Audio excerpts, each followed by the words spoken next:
Chitra. So making this roadshow good and nice. I'm talking about now the journey of my art practice I'm doing now. First, talk about this. I want to introduce this man, very important man. He's do you know anyone? Ellen Jenner. Ellen Jenner. First of all. He is a founder of art and craft in India. Can I talk in Tamil? Yes. Okay. இவர் தான் முதல் வந்து நம்ம college of ஆர்ட்ஸில் அதாவது college of arts school கிடையாது,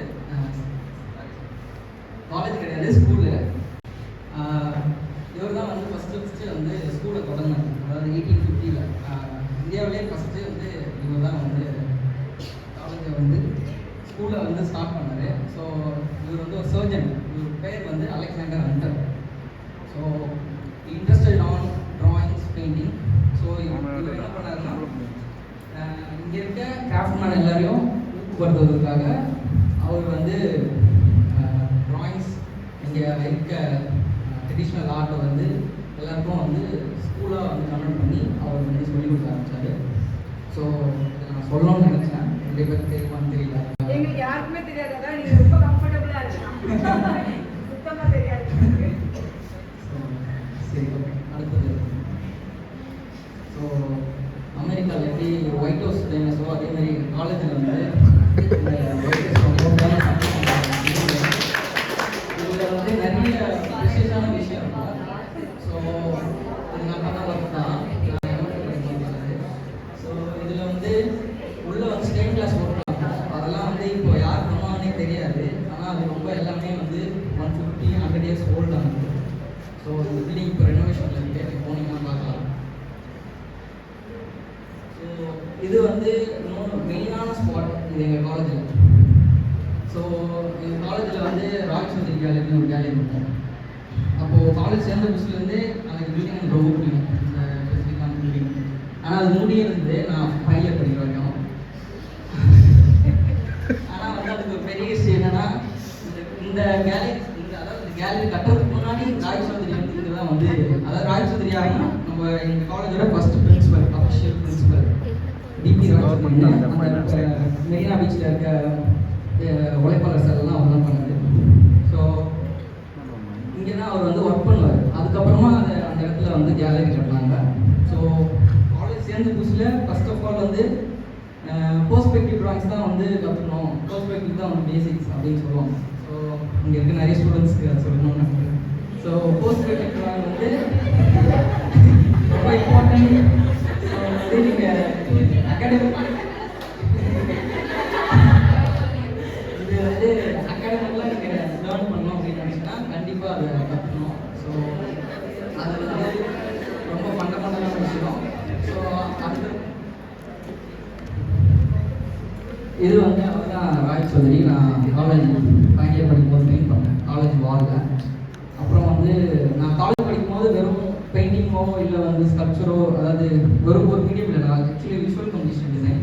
ஆனால் வந்து நான் எல்லா டிபார்ட்மெண்ட்டும் பண்ணுவேன். அதாவது பெயிண்டிங் பண்ணுவேன், பிரிண்ட் மேக்கிங் பண்ணுவேன், அப்புறம் ஸ்கல்ப்சர் பண்ணுவேன், செராமிக் பண்ணுவேன்.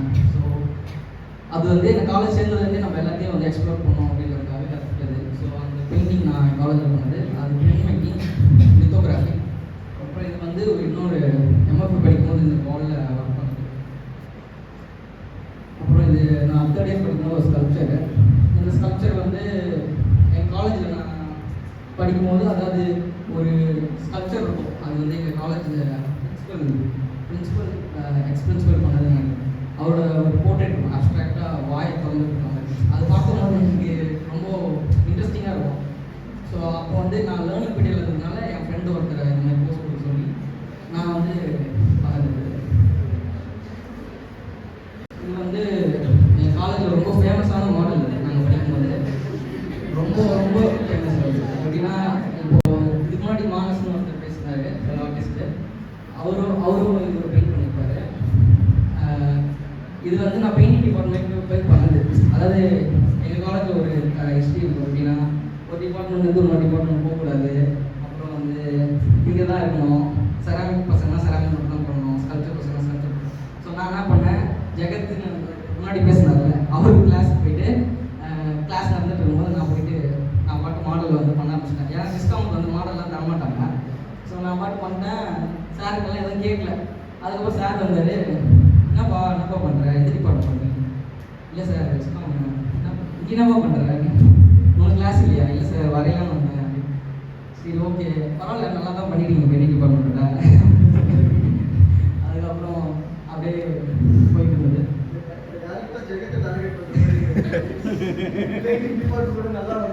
இது வந்து எம்எஃப்ஏ படிக்கும்போது பண்ணது. ஸோ இது ஒரு மாடலு. இது வந்து காலேஜ் படிக்கும்போது நாங்கள் காலையில் ஒரு ஏர்லியாக 6 o'clock கிளம்புவோம். வீட்டிலேருந்து சாப்பிட மாட்டோம், பண்ண மாட்டோம், 2-3 பேர் போவோம். கமிஷனர் ஆஃபீஸ் போயிட்டு அங்கே குதிரை இருக்கும். அதாவது நீங்கள் பேக் ரோடு பார்த்துருக்கீங்க, பீச்சில் போலீஸ் குதிரை இருக்கும். அந்த குதிரையோட ஸ்டேஷன், அதாவது அவங்களோட அடுத்துக்கு போயிட்டு அங்கே வந்து காலையில் பெர்மிஷன் வாங்கிட்டு ஒர்க் பண்ணுவோம். லைவாக ஆஃபீஸ் ஸ்டடி பண்ணுவோம். ஸோ அப்போ வந்து ஸ்கெச்சஸ் இருக்கும்.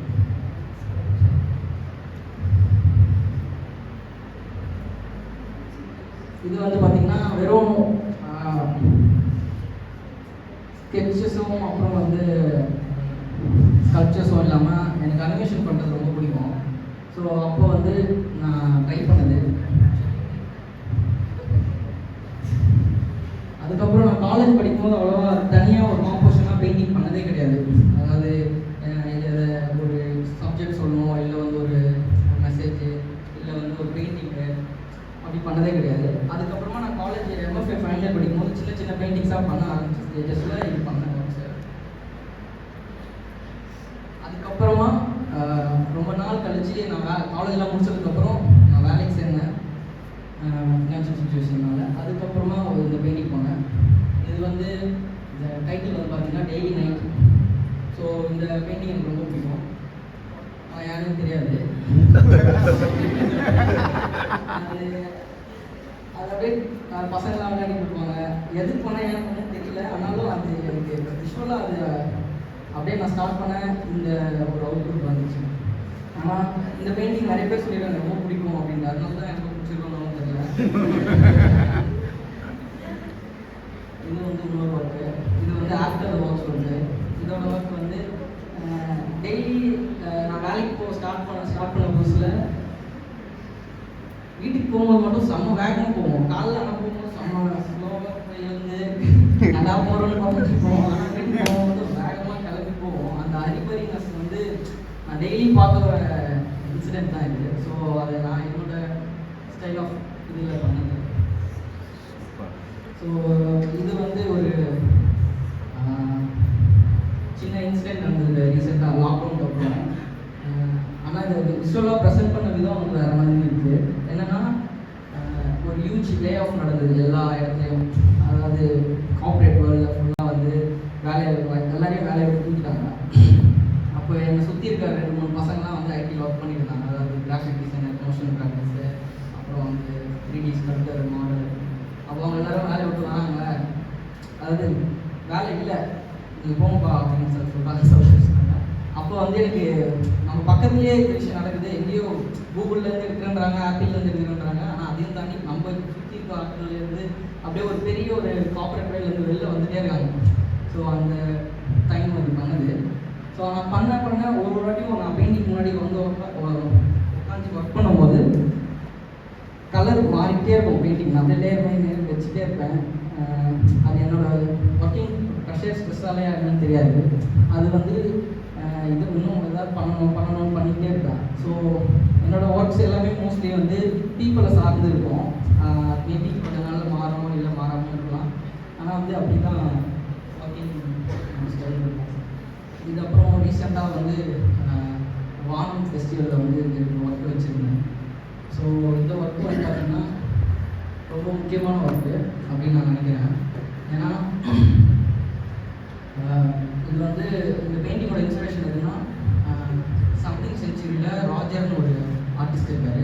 ரொம்ப ஃபேமஸான ஆர்டிஸ்ட் அந்த பீரியடில். பெயிண்டிங்ஸ் அவரோடது எல்லாமே செம்ம ஹைப்பர் ரியலிஸ்டிக்காக இருக்கும். அவரோட காம்போசிஷனை வந்து நான் இன்ஸ்பிரேஷன் எடுத்தேன். ஏன்னா நாங்கள் இந்த 2023 வந்து ஒரு மே மாதம் 1ஆம் தேதி வந்து, அதாவது உழைப்பாளர் தின அன்னைக்கு 2 மேனுவல் ஸ்கேவஞ்ச், அதாவது மணக்குழி அள்ளி 2 பேர் இறந்து வராங்க நியூஸ் வந்துச்சு. ஸோ அது அன்றைக்கி வந்து நாங்கள் ஒரு கேம்ப் அட்டன் பண்ணியிருந்தோம் இந்த மாதிரி உழைப்பாளர்கள் சம்மந்தமாக ஒர்க் பண்ணுறத பற்றி. ஆனால் அன்றைக்கி தெரியாது எங்களுக்கு. நான் அதுக்கப்புறம் ஒரு 2-3 நாளுக்கு அப்புறம் வந்து பார்த்து அந்த நியூஸ் கேட்டு அது ரொம்ப எனக்கு, அதாவது எடுத்தோடனே அந்த விஷயத்த பண்ணுறதில்ல, அதாவது அது பாதிக்காது, அது மண்டபத்தில் ஓடிக்கிட்டே இருக்கும் இந்த விஷயம் வந்து ஏதாவது பண்ணுமே அதை வச்சு அப்படிங்கிற மாதிரி.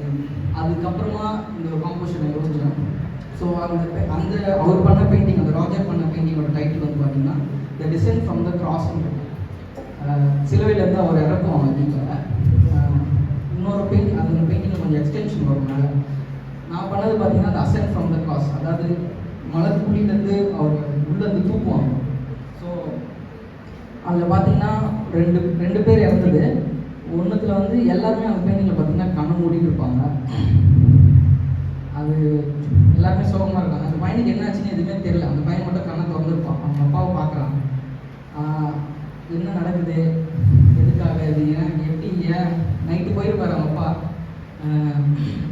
வேலைக்கு போகிறேன்னு சொல்லி காலையில் வந்து நைட் தூங்கி போகிறாங்க கூட. அதுக்கப்புறம் காலையில் பார்த்தா இறந்துருப்பாரு. அது அவனுக்கு எப்படி இருக்கும்னு தெரியாது.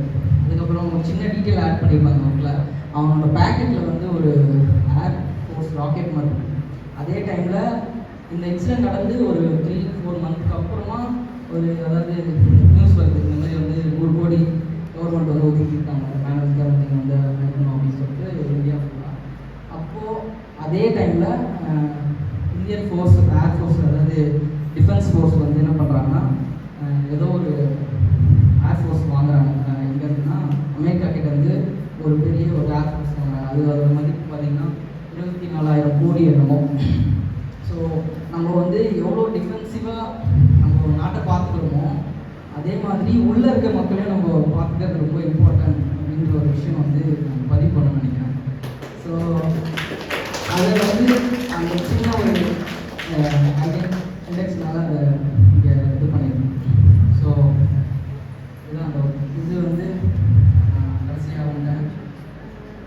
ஸோ இந்த ஒர்க்கு வந்து இப்போ ரீசெண்டாக நான் ஸ்டார்ட் பண்ணேன். அதாவது இதோட ஸ்டைல் பார்த்தீங்கன்னா லேயர் பை லேயர் ஒரு கலர் அடிச்சுட்டு அதுக்கு மேலே கார்வ் பண்ணுறது.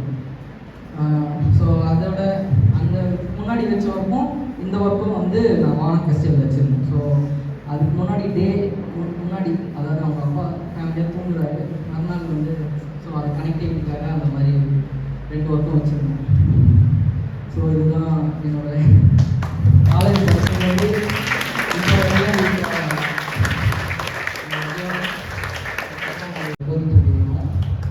நீங்களும் அந்த சீரீஸை வந்து பார்க்கணும். அவர் வந்து வரையணும்னு ஆரம்பிச்ச ஒரு விஷயம் வந்து அவரோட தினசரி வாழ்க்கையில வந்து அவர் போற்றி பண்ணிட்டே இருப்பாரு.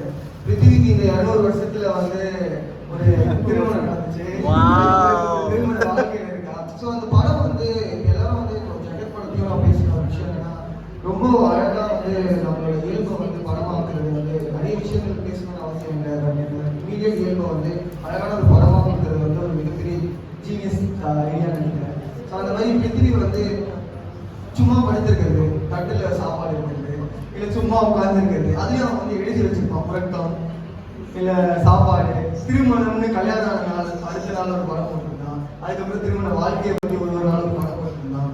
அது ரொம்ப நாளைக்கு கூட பிருத்திவி பற்றி பேசும்போது சொல்லிட்டு இருந்தாரு. நாளைக்கு ஒரு குழந்தை என்னைக்காக அதில் வந்து ஒரு குட்டி பாப்பா வர போகிற மாதிரி. So an artist documents himself every single day. ரொம்ப பியூட்டிஃபுல்லா இருக்கு. If you should see a series of those component works where it started to where it is right now. So I just wanted to bring it up since you didn't mention it. Yes.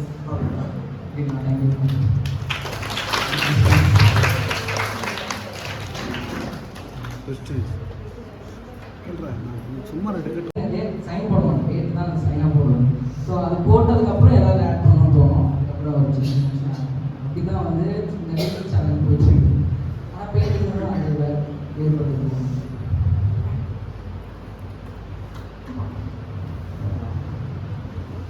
எந்த பாயிண்ட்ல வந்து நீங்கள் வந்து ஆர்டிஸ்டாக அப்படி உங்களை நீங்கள் நிறுத்த முயற்சி பண்ணீங்க நிறுத்துறீங்க அப்படின்னு அது சொல்லி எனக்கு இன்னமும் டவுட்டாக தான் இருக்குது. உண்மையாகவே நான் காலேஜ் ஃபைனல் இயர் படிக்கும் போது வரைக்குமே எனக்கு வந்து எப்படின்னா காலேஜ் சீனியர்ஸ் வந்து ஃபஸ்ட்டு நான் சேரும்போது லைன் அனாட்டமி பர்ஸ்பெக்டிவ் இதுதான் வந்து 3 மந்திரங்கள் மாதிரி சொன்னாங்க. இதை பண்ணனா போதும், இதுதான் வந்து உங்களுக்கு இது லைஃப் ஃபுல்லாகவே ஒர்க் ஆகும், அதாவது தேவைப்படும் அப்படின்னு சொல்லி சொன்னாங்க. அதுக்கப்புறம் அதெல்லாம் பண்ணதுக்கப்புறம் ஒரு ஸ்டேட் தேர்ட் இயர் வரையும் அதை பண்ணிகிட்டே இருந்தேன். கற்றுக்கிட்டே இருக்க மாதிரி இருக்கேன். நம்ம என்ன பண்ண போகிறோம், காலேஜ் முடிய போகுது அப்படின்னு ஃபஸ்ட்டு ஃபைனல் இயர் பண்ணதுக்கப்புறம் ஒரு ப்ராஜெக்ட் பண்ணுறாங்க, எதை பண்ணி பண்ணணும்.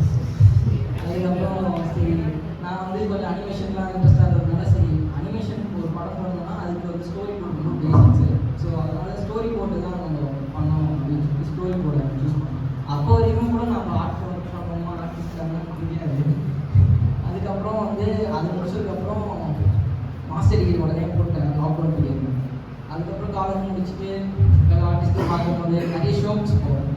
அப்போ வந்து அங்கெல்லாம் ரொம்ப இன்ஸ்பைரிங்காக இருக்கும். நம்ம எப்போ இந்த மாதிரி பெயிண்டிங்ஸ்லாம் பண்ணுறோம் அப்படின்னு. அதுக்கப்புறமா கொஞ்சம் கொஞ்சமாக பழகி பெயிண்ட் பண்ண ஸ்டார்ட் பண்ணோம்னா இப்போ அந்த இன்னமும் அந்த ஆர்டிஸ்டாக இன்னொரு தான் இருக்குது.